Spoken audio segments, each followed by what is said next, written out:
बिस्मिल्लाहिर्रहमानिर्रहीम अस्सलाम वालेकुम वेलकम टू माय चैनल। की हाल है तुहाडा जी? तुम सब जी बड़ा बड़ा वेलकम है जी मेरी आज की जो है व्लॉग में। आज मैं शुरू में ही एक शॉर्ट आउट दे रही हूँ क्योंकि यार ये आई हैं जी हिंदुस्तान से, mister and Mrs Thakur vlogs हैं और इन्होंने जो है मुझे इंडिया से जो है वो मैसेज किया। मुझे बहुत अच्छा लग रहा है कि इंडिया से जो है ना बहुत ज़्यादा जो लोग हैं ना वो मेरे चैनल के साथ जुड़ रहे हैं, जो व्यूज़ दे रहे हैं और इसी तरह मुझसे जो है वो शॉर्ट आउट का भी कहते हैं। तो भाई हम कुछ तो दे सकते हैं ना मोहब्बत में, तो तोहफे में भाई हम दे रहे हैं इनको शॉर्ट आउट, वो भी फ्री के शॉर्ट आउट दे रही हूँ मैं। इंडियन व्लॉगर हैं, इनको प्लीज़ आपने सब्सक्राइब करना है। इनको पाकिस्तान से और दुनिया में आप लोग जहाँ जहाँ मेरी वीडियो देख रहे हैं इनको ठोकना है जैसे सही वाला, मोहब्बतें देनी है। इनका लिंक मैं डिस्क्रिप्शन में दे दूँगी, तो फ़ौरन से जाके इनको सब्सक्राइब कर लेना, इनकी वीडियो ज़रूर देखते रहना और अनसब्सक्राइब बिल्कुल मत करना। तो मैं आई हूँ जी शॉपिंग के लिए और मुझे लेने हैं कपड़े, कुर्तियाँ लेनी हैं। और आज मैं आई थी भाई मार्केट और मैंने कहा चलो मैं आप लोगों को दिखाती हूँ। बहुत ही अच्छी अच्छी कुर्तियाँ, बहुत ही प्यारी प्यारी कुर्तियाँ मिल रही हैं और रीज़नेबल प्राइस में मिल रही हैं। आपने कहाँ से लेना है, कहाँ मिल रही है, सारी की सारी आपको मेरे अलीज़े लाइफ एंड वो जो स्टाइल है ना उस चैनल पर आपको मिल जाएगा कि इसकी प्राइस वगैरह जो है ना सब वहाँ मिलेगी।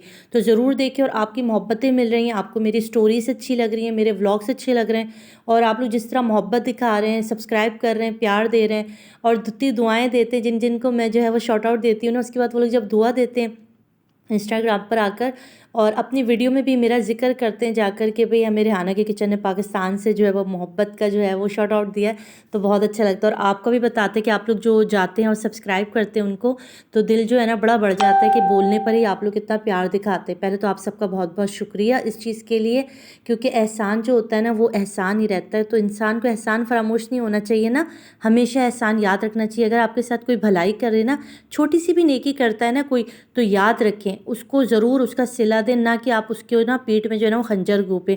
कुछ लोग इस तरह करते हैं, मुझे पता है मेरे देखने वाली ऑडियंस बहुत अच्छी है, वो कभी भी जो है ना इस तरह का काम नहीं करती, किसी को दुखी करने वाला काम नहीं करती और ना करना चाहिए ज़िंदगी में। बस यही चीज़ें सीखें।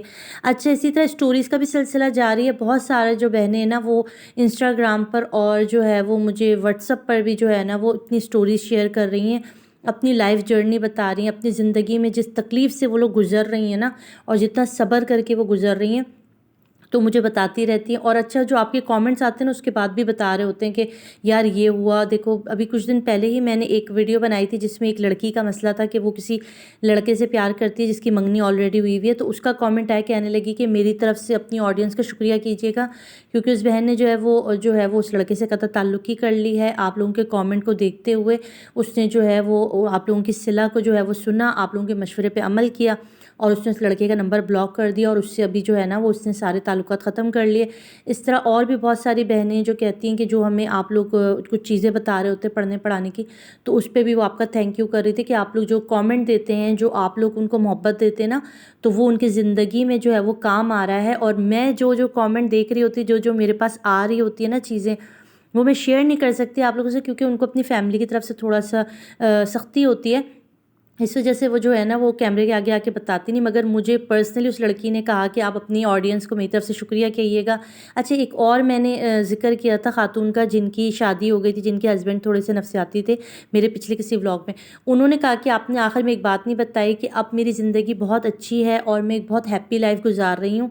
तो उन्होंने मुझे कहा था कि आप ज़रूर शेयर कीजिएगा कि अल्लाह का शुक्र है मुझे मेरे सब्र का फल मिला और अब मेरी ज़िंदगी बहुत अच्छी है। तो मैंने कहा चलो अल्लाह का लाख लाख शुक्र है। आज जिस बहन ने स्टोरी शेयर की है उन्होंने मुझे कुछ दिन से जो है वो इंस्टाग्राम पर काफ़ी दिन से मुझे की हुई थी, मगर थोड़ा सा जो है वो और स्टोरीज़ की तरफ ध्यान था, तो मैं नहीं उनकी स्टोरी पे कर सकी काम। तो मैंने कहा चलो आज मैं ज़रूर उनकी स्टोरी आपके साथ शेयर करूँगी। तो स्टोरी शुरू होती है भाई कुछ इस तरह से, उन्हीं की ज़बानी में आपको सुना रही हूँ। अच्छा, बाज़ औक़ात लोग कहते हैं कि हम समझते हैं आपकी स्टोरी, तो यार पूरी स्टोरी देखेंगे ना तो ही आपको अच्छा लगता है। स्किप करके आप लोग वीडियो देखते हैं ना तो फिर आपको स्टोरी समझ ही नहीं आती, आधी बात सुनते हैं और उसके बाद आप चले जाते हैं। फुल स्टोरी सुनेंगे तो आपको समझ भी आएगा कि मैं क्या कह रही हूँ और किसके लिए कह रही हूँ। ठीक हो गया? तो इन स्टोरी इनकी शुरू होती है कि ये जो थी ना एक मिडिल क्लास समझ लें, कि कहती हैं कि मैं गरीब घराने में मेरी आँख खुली और गरीबी देखी हम लोगों ने। गरीब थे हम लोग, इतने अमीर नहीं थे, हम पैसे वाले नहीं थे, मिडिल क्लास से थे। अम्मा अब्बा और बहनें वगैरह जैसे एक मिडिल क्लास फैमिली होती है हमारी, ऐसे ही थी। तो ये जो है ना वो कॉलेज में होती थी और इस कॉलेज में जो है ना वो इनका एक टैबलो होता था, तो वहाँ पर इन्होंने कोई सिंगिंग की थी या कोई टैबलो कुछ इस तरह का इन्होंने किया था। अच्छा, यहाँ मैं चिकन की रेसिपी दे रही हूँ, इसके इंग्रेडिएंट्स जो है ना वो नीचे डिस्क्रिप्शन में दे दूँगी। यार बहुत मज़े की चिकन बनती है। मैं बहुत ज़्यादा ये जो ब्रोस्ट है ना बनाती हूँ, तो इसके अंदर इस तरह मसाले डाल के इसको मैरिनेट करके रख देते हैं। बाद में इसको हम एक पैन में डाल के पका लेते हैं। जब इसका पानी थोड़ा सा निकल जाती है, हाफ डन हो जाता है ना, फिर हम इसको एक कोडिंग करते हैं आटे में, जो है नमक, काली मिर्च और रेड चिली पाउडर मिलाकर, और उसके बाद फिर इसको हम अंडे में डिप करके फिर बैटर में डाल के इसको फ्राई करते हैं। तो इंग्रेडिएंट्स मैं नीचे लिख दूँगी, मेथड आप साथ साथ देखते हुए जाओ। ठीक हो गया। तो ये बता रही हैं कि ये इनकी जो सास थी ना, उन्होंने इसको कहीं किसी जगह पर देख लिया और उसके बाद जो है वो इनके घर में रिश्ता लेकर आते हैं। जब रिश्ता लेकर आते हैं तो ये बहुत बड़ी गाड़ी में इनकी गली में आती हैं और बहुत सारी चीज़ें लेकर आते हैं ना, जब ये रिश्ता लेकर आ रही होती हैं। तो ये बड़ी इनके घर वाले ना बड़े खुश होते हैं कि किसी बड़े ख़ानदान से जो है इनका रिश्ता आ गया।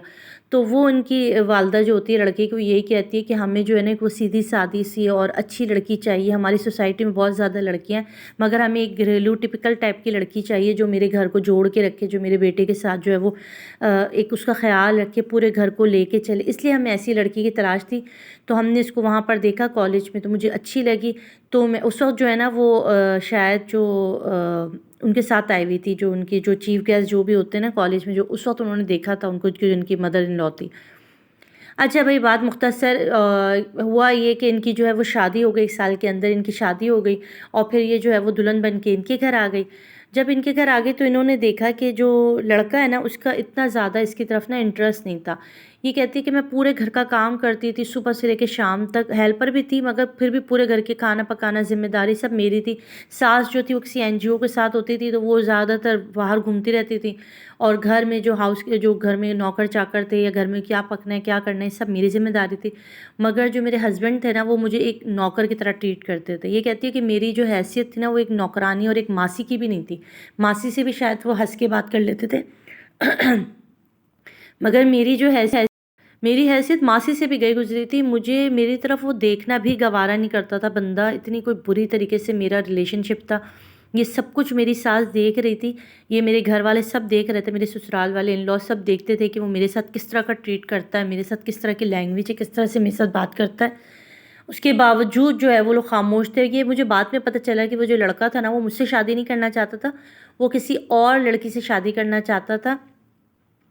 मुझसे जो है वो इसकी माँ ने इसलिए शादी कराई थी क्योंकि मैं जो हूँ ना उसके लड़के के साथ जो है वो घर को जोड़ के रखूँ, उसके घर के ख्याल करूँ। उसको मालूम था कि जिस लड़की को पसंद करता वो हाई लेवल की लड़की थी, वो इसके घर को नहीं संभालनी थी, ना उसने घर में नौकर चाकरों को देखना था, ना एक घर बार को देखना था। उसने सिर्फ जो है वो अपनी पार्टीज़ करनी थी, जैसे मेरी सास पार्टियाँ वगैरह करती थी। और मेरी सास को सिर्फ एक चाहिए थी नौकरानी जो उसके घर का ख्याल रखे और सारे नौकरों की ज़िम्मेदारी ले, फ्रिज साफ़ रखे, जो कर्टन्स हैं पर्दे हैं उनके ख्याल करे, जाले उतारे, हर चीज़ को जो है ऑर्गेनाइज रखे। वो भी मेरे ऊपर ऐसे ही करती थी जैसे कि मैं उनकी नौकरानियों की हेड हूँ और मेरे साथ ऐसे ही ट्रीटमेंट होता था। एक दिन जी क्या होता है कि मेरे जो हस्बैंड है ना वो दूसरी शादी करके एक खूबसूरत थी और बड़ी हसीन और बड़ी सी खूबसूरत जो उसके साथ वाकई जचती थी, मैं तो यही कहूँगी, उसको लेकर आ जाते हैं। उसकी मदर कहती हैं कि ये क्या, तो कहते हैं कि हमने जो है वो कोर्ट मैरिज कर ली और अब ये मेरी बीवी है और मैं इसी के साथ रहूँगा। और वो उसको लेकर आ जाते हैं और मैं हैरान परेशान हो जाती हूँ कि अब मैं क्या करूँ। मैं जो हूँ नेक्स्ट डे जो होती हूँ मैं अपनी अम्मी के घर जाती हूँ और मैं अपनी अम्मी वगैरह अब्बू वगैरह को बताती हूँ कि ऐसे ऐसे सिचुएशन। तो माँ बाप होते हैं वो कहते हैं कि क्या कर सकते हैं, हमारी पहले ही ऑलरेडी हमारी बेटियां हैं, अगर तुम भी तलाक लेकर आ जाओगी तो फिर हमारी इन बेटियों की तो शादियां नहीं होंगी, सब सवाल पूछेंगी कि इसको क्यों तलाक हो गई और ये फिर इस महंगाई में हम तुम्हारी दोबारा शादी करें या इनकी शादियाँ करें।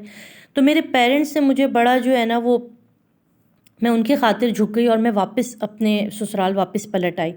ससुराल आ गई और यहाँ पर पहले मेरी सास का, फिर मेरे शौहर का, अब मैं जो हूँ अपनी सौतन की भी नौकरानी थी। मैं पूरे घर का काम करती थी दिन भर। मेरे शौहर को पता ही नहीं होता था कि मैंने 2 वक्त का खाना खाया है, आज मेरी तबीयत ख़राब है या मुझे कोई चीज़ चाहिए या कुछ चाहिए। मुझे कुछ चाहिए होता था मेरी सास ला कर दे देती थी, कोई कपड़े हों वो सास ला कर दे देती थी, कोई चीज़ चाहिए हो ज़रूरत की, मुझे पैसे तक नहीं देते थे वो लोग। और इसी तरह मेरी ज़िंदगी गुजरी और उसके बाद मेरी सौतन की औलाद भी हो गई और अल्लाह पाक ने जो है मुझे औलाद भी नहीं दी थी। पहले ही नहीं दी थी। फिर उसके बाद सौतन की भी औलाद हो गई। अब उन्होंने मुझसे और आपसे सवाल ये पूछा है कि अब आप बताएं कि मैं क्या इसी तरह से नौकरानियों वाली ज़िंदगी कुड़ कुड़ के जल जल के अपने आप को इस मुश्किल में डाल कर ज़िंदगी गुजारती रहूं, या मैं इस आदमी से जो है वो तलाक ले लूं या खुला लेकर जो है अपने पेरेंट्स के घर आ जाऊं और वहाँ पर किसी भी तरह की ज़िंदगी गुजार लूं। तो ये सवाल बहुत मुश्किल है जिसका जवाब मेरे पास बिल्कुल भी नहीं है। मैं आपको सच बता रही हूँ, ये इतना दुख भरा सवाल था कि मेरे पास शायद कोई जवाब नहीं है। अगर आप में से किसी खातून के पास, किसी बहन के पास इसका जवाब है तो वो दे दें। मैं जवाबलेस हूँ, मैं कुछ नहीं कह सकती इनको, क्योंकि दोनों तरफ से ही यही बीच में फंसी हुई हैं। और अगर ये अपने पेरेंट्स के घर जाकर बैठती है तो पेरेंट्स की तरफ से वो जो है बातें वो सब। तो मैं ये आज की स्टोरी जो है वो मैं आपको छोड़े जा रही हूँ इस उम्मीद से कि आप उस बहन को अच्छे से गाइड करेंगे। और आज मैंने बातें बातों में चिकन भी बना ली है, बहुत मज़ेदार चिकन है, इसकी रेसिपी नीचे दे दूँगी यार। और ज़रूर ये रेसिपी ट्राई करना, तुम लोग देखना, मज़ा आ जाएगा। ये चिकन रोस्ट ना मेरे हस्बैंड बहुत पकवाते हैं, ठीक है। और आपने जिस चैनल को मैंने शॉर्ट आउट दिया उसको भी करना। मेरा जो दूसरा चैनल अजलीज़े लाइफ एंड स्टाइल, उसको भी आपने सब्सक्राइब करना है। और आपकी मोहब्बतों का और प्यार का शुक्रिया, जो जो जहाँ जहाँ से भी मुझे प्यार कर रहा है, मुझे सब्सक्राइब कर रहा है, मेरे लिए दुआ गो हैं। मेरी जितनी भी स्टोरी बताने वाली बहनें उनके लिए दुआ करती हूँ, सबका मैं अपने दिल से शुक्रिया करती हूँ। बस आपने इस बहन को अच्छी सी बात बता देनी है जिससे इस बहन की हेल्प हो जाए। बहुत दुखी दिल के साथ बेचारी ने मुझे कमेंट किया एहसास पे कि आप लोग जो है इसको अच्छे से गाइड करेंगे। और मैं सच बता रही हूँ, मुझे इतना अच्छा लगता है कि आप लोग इतनी प्यारी प्यारी बातें करते हैं कि बंदे का दिल खुश हो जाता है। बहुत अच्छे मशवरे आप लोग देखते हैं, तो मुझे अपने से ज़्यादा भरोसा है आप लोगों के ऊपर कि आप लोग इसको सही गाइड कर देंगे। तो मुझे दें इजाज़त, अपना रखिएगा बहुत सारा ख्याल। अल्लाह हाफ़िज़।